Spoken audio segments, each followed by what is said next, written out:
Vamos a conversar con el monseñor Víctor Masalle, obispo de la diócesis de Baní, bueno, y también economista. Muy buenas tardes, monseñor.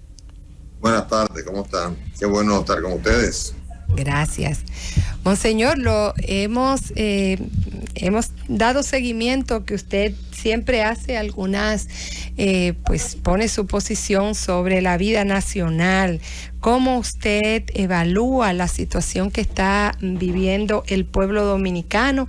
Últimamente se ve mucha inseguridad ciudadana y mucha conflictividad realmente en las familias y demás, y algunos actos de sangre. ¿Cómo usted evalúa la situación de los dominicanos?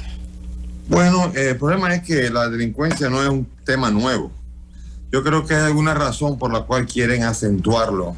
Por desgracia, ojalá no fuera así, pero es un tema de la delincuencia que ha existido siempre. Cuando yo dije que hay que andar con 8 ojos, eso no es de ahora, eso es de hace tiempo ya.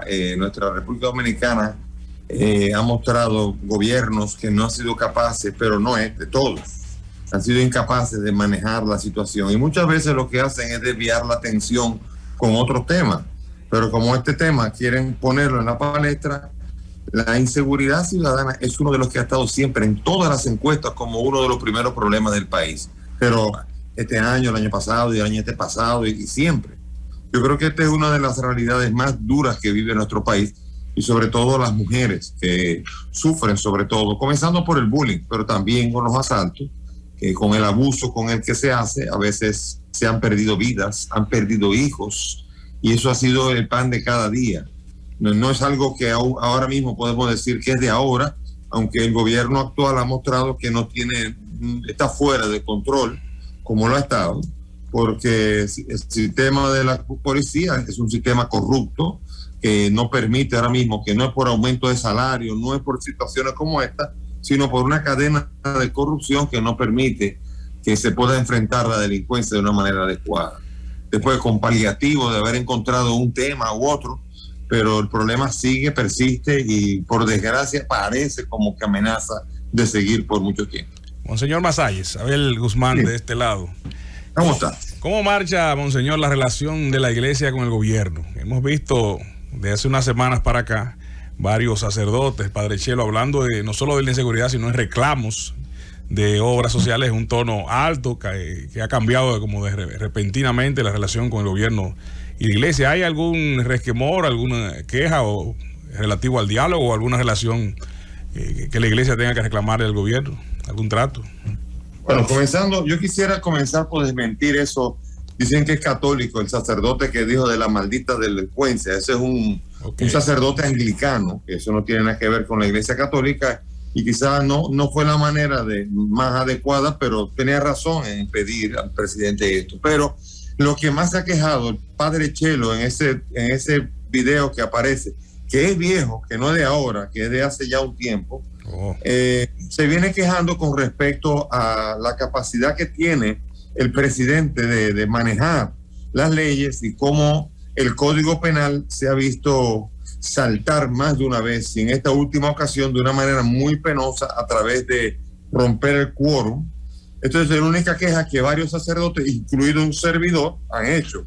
En general, la relación con el gobierno no es una relación mala, es una relación cordial. Sin embargo, en este tema doloroso, es un tema en el que, por desgracia, el Poder Ejecutivo no ha respetado el Poder Legislativo, al menos hasta ahora. Esperemos que ahora respete la comisión bilateral que está discutiendo el Código Penal por enésima vez en este año. Sí. A ver si podemos sacar finalmente un Código Penal que sea capaz de penalizar lo del ácido del diablo y lo de el sicariato y muchos de los delitos que no están tipificados en este tiempo, fruto de que tenemos un Código Penal de más de un siglo de vejez. Monseñor Masalle, Iluminada Muñoz, es un placer conversar con usted a través de esta vía en este gobierno de la tarde. Y yo quiero apelar Monseñor, al economista. Y quiero saber cuál es su parecer respecto a esta opinión que han dado la Asociación de Hoteles y Turismo de la República Dominicana, Sonaores. Dicen aseguran que la eliminación de la propina en servicios para llevar afectará a más de 40,000 empleados. Bueno, es una ley de cuando Trujillo, que obligaba a pagar un servicio que muchas veces no se hacía. O sea que yo creo que es un proceso de asincerar la economía. O sea, uno se aprovechaba, los hoteles y los restaurantes se aprovechaban de ese 10% para poder pagar el salario del camarero, pero definitivamente no lo tiene que pagar un servicio que no ha hecho, que finalmente acabe pagando el cliente. O sea que asincerar es algo bueno, que si afectará a la economía, tenemos una economía bien afectada fruto del COVID. Así que nosotros tenemos que, no podemos pensar que siempre ganar, eso no es posible. Y ciertamente uno cuando iba a un restaurante o cualquier sitio y le metían un 10%, uno decía, ¿y de qué es esto? No, eso es de propina, pero si yo lo recogí, a mí no me lo sirvieron. Entonces, ciertamente poner más realista la situación. Yo no tengo que pagar un servicio que no he hecho. Esto es una de las leyes de Trujillo que todavía estaban vigentes y que de las cuales los restaurantes y los hoteles se aprovechaban de esto para cobrar al cliente un 10% adicional de lo que ya estaba pagando. O sea que, no sé, eso es una queja que es natural cuando hay que cobrar menos, pero ciertamente cuando usted va a sentarse, usted va a pagar, y eso es lógico, que usted pague un servicio que usted recibe, pero no un servicio que usted no ha recibido, ¿no? O sea, que eso no me imagino como tener que discutir una realidad como esta, como que se piense seguir pagando un servicio que no se hace, está fuera de lugar. Tenemos que poner una economía en orden y comienza con eso también. Tenemos una economía muy difícil. Hay que reconocer que aparte del endeudamiento, que eso sí ha sido grave, un endeudamiento exagerado, pero ciertamente la economía ha sido manejada con bastante destreza dentro de la dificultad que ha traído el COVID. O sea que no podemos quedarnos demasiado de la economía, aunque sí del endeudamiento. Pero ciertamente ese 10% no va, como muchas cosas que no van. Por ejemplo, la AFP. En las AFP usted está pagando una cosa que usted nunca va a recibir muchas veces, porque usted lo retiran a los 65 años y a usted le pretenden pagar hasta los 105 años, donde la mayoría de nosotros no va a vivir y se va a quedar en manos de la manejadora de las AFP. O sea que hay muchas cosas que hay que poner en claro y revisar en la economía que son más importantes que reformas que son teóricas, sino reformas reales y sobre todo que se pueden medir. 2 más 2 son 4, ¿no? Señor Masalles, le habla Esteban Delgado. Una pregunta que quiero hacerle vinculada con la actividad propia de la Iglesia Católica. Es referente a lo siguiente, y tal vez usted tiene alguna información si se ha avanzado en esa dirección desde el Vaticano. La Iglesia Católica tiene la situación de que muchos de sus fieles que han sido casados por la Iglesia y que se divorciaron, han seguido como fieles, como católicos fieles a su religión, han conseguido otras parejas también divorciadas, pero que ante los ojos de Dios siguen casados por la Iglesia, y entonces tienen dificultades para volver a casarse por la Iglesia, porque entonces el divorcio por la Iglesia tarda mucho, y entonces eso le impide pues ejercer la comunión, comulgar y estar entonces en una unión religiosa como quisieran estar, por el hecho de que su primer matrimonio fracasó. Entonces lo que quiero saber es si se ha analizado dentro de la Iglesia en sentido general la posibilidad de agilizar los divorcios por la Iglesia para facilitar los nuevos casamientos de personas que ya se divorciaron. O sea, no sé si me copia lo que le estoy tratando de plantear. Entendido. Mire, le voy a explicar. Primero, no se llama divorcio porque la Iglesia no puede divorciar. El divorcio no existe.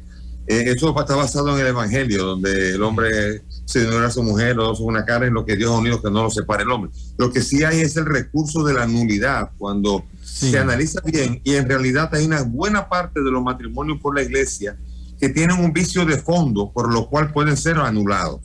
Ahora, eso normalmente era un proceso complicado. Y como usted me está preguntando, exactamente ya se hizo. El Papa Francisco ya agilizó el proceso, quitó la segunda instancia porque cada causa de nulidad iba a una primera y a una segunda instancia. Y a veces se demoraba mucho tiempo y era engorroso el protocolo. Sin embargo, ahora ya por derecho canónico no se permite que llegue ni siquiera a un año el proceso. Y el proceso tiene que ser en una primera y única instancia. Es decir, se ha simplificado mucho para que finalmente haya un fallo que sea sí, sí o no, no.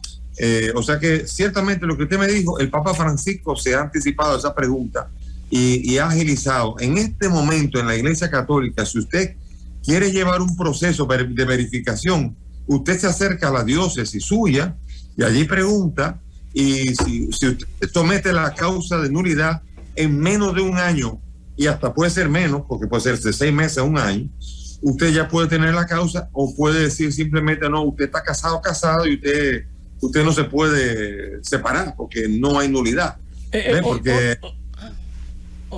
Sí, que buena su respuesta y su aclaración. Otra pregunta que quería hacer sobre la misma parte de la iglesia como tal. Yo he visto, y se lo digo porque yo soy católico, visito la iglesia, entonces he visto también la situación de que los sacerdotes han tratado de ser tolerantes en cuanto al hecho de que tienen muchos fieles, os digo, no muchos, pero tienen fieles que muchas veces son personas que obviamente tienen preferencia con personas de su mismo sexo, tal vez una persona que es homosexual y que hasta se le nota, tal vez por su forma manerada, pero que son muy colaboradores y que son seguidores de la religión católica, y los sacerdotes incluso lo integran. Y conozco casos así, aun cuando existe un mandato de parte de la propia iglesia de rechazar a las personas que tienen preferencia al mismo sexo. O sea, ¿qué usted opina sobre esa parte? Eso no es cierto, no hay ningún mandato, al revés, hay una obligación. El catecismo de la Iglesia Católica es claro, en donde hay que acoger a todas las personas que tienen orientación homosexual, tienen que ser acogidas, son hijas de la Iglesia y tienen las puertas abiertas para entrar. Ahora, hay un camino porque ellos atraviesan una cruz muy difícil, es bastante cruz la que llevan para que la Iglesia le ponga otra cruz. La Iglesia tiene el deber de acogerlos, de acompañarlos. A mí particularmente me ha correspondido acompañar muchas veces personas de orientación a personas con el mismo sexo, y son personas perfectamente buenas que pueden llegar a la santidad y que están invitadas a hacer un camino. Por lo tanto, la iglesia nunca le puede cerrar las puertas. Aquí lo que es peligroso es el lobby. Usted ve, politizar, como muchas veces hacemos con las cosas, politizarlo y hacerlo bandera, y en general las personas homosexuales que viven una normalidad en esa vida, no están buscando montarse en un parade, ¿cómo se dice? En una marcha. Una camioneta. Lo que están buscando vivir la vida normal, y la iglesia tiene el deber de acogerlos e integrarlos a la vida. Pero señor, pero ha sido débil, tal vez ha sido opaca la propia iglesia en hablar claro, como está hablando usted precisamente ahora sobre ese tema. A veces uno siente como que la propia iglesia es tímida en hacer ese tipo de aclaraciones, que son manifestaciones de apertura, y a veces se interpreta de que la iglesia sigue cerrada.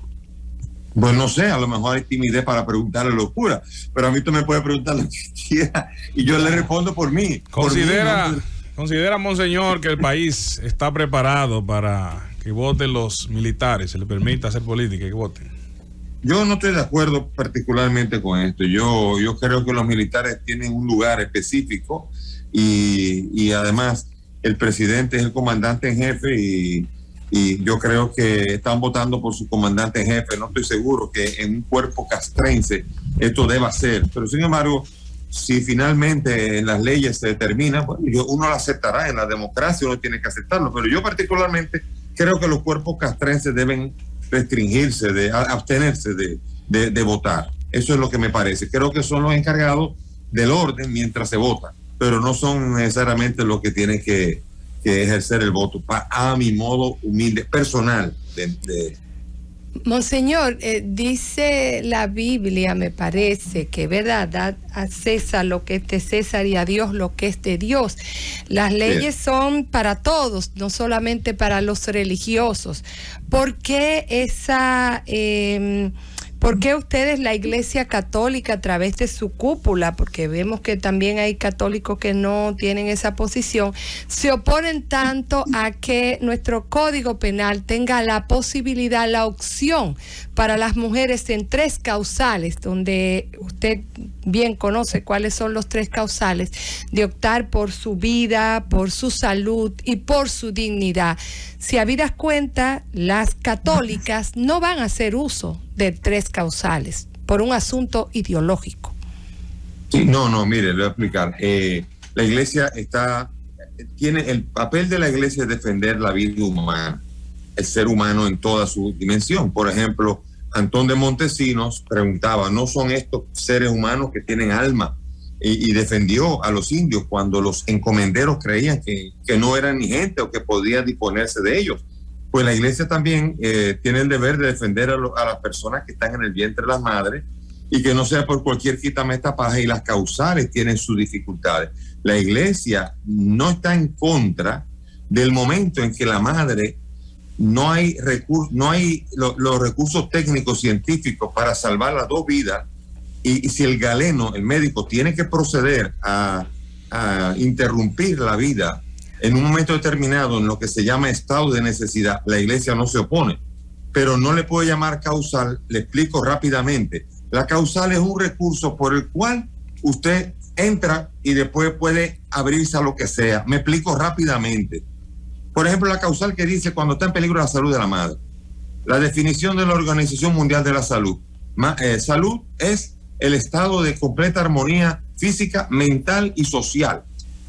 O sea, que cuando de repente comienza usted pensando en la vida de la madre que se va a morir, pero de repente en España ya se aplica que cuando un hombre va, una mujer embarazada, va a un psicólogo y dice, estoy muy ansiosa, mire, este embarazo me está poniendo ansiosa, usted puede abortar porque está en peligro su salud emocional, ¿ve?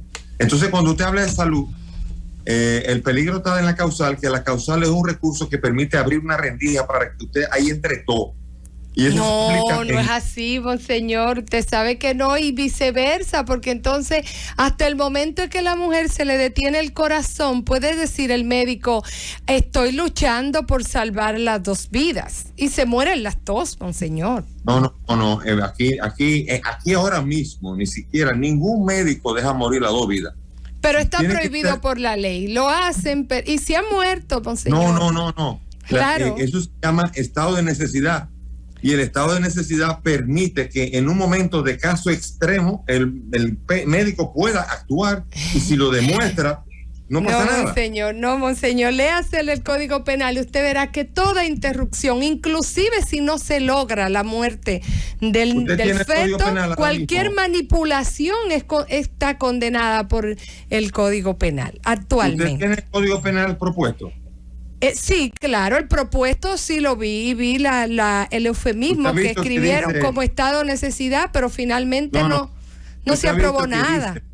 Óigame bien, usted ha visto que dice que cuando se han agotado todos los recursos y el médico tiene que interrumpir, no será penalizado el médico. Sí, pero no se aprobó, monseñor. Monseñor. Bueno, pero ¿y qué es lo que estamos nosotros tratando, mi querida? Estamos tratando de que se apruebe. Y que se aprueben los 3 causales también. Posible. Estamos todos luchando de diferentes ámbitos. Monseñor, hubo una... la causal, podemos discutir el tema de la diferencia entre causal y estado de necesidad.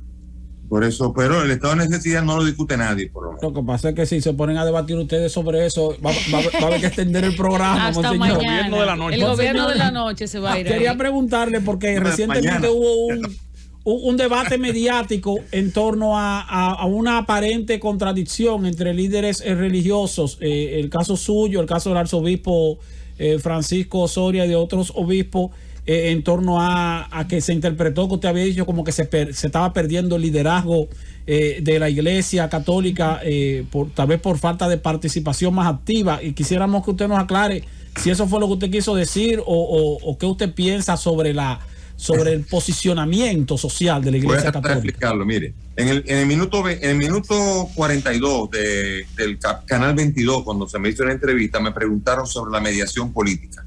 Y es innegable que independientemente de que haya mediaciones políticas que han hecho en algunos momentos algunos obispos, no es menos cierto que es obvio que desde 2015 y hasta un poco antes, y yo no estoy hablando del cardenal, estoy hablando de Monseñor Arnaiz y sobre todo de Agripino Núñez, sí, la mediación ha reducido, pero yo no hablaba del liderazgo de la iglesia. Lo que ha habido es una cortina de humo donde ese tema que fue tan específico lo metieron en primera plana del listín y después comenzaron a cuquear a los otros obispos a que opinaran y comenzaron a ponernos en contra y lo que están es distrayendo. Mire, fíjese en el minuto 40 y 41 de esa entrevista, si quiere se la envío, y vea cómo pica ese tema.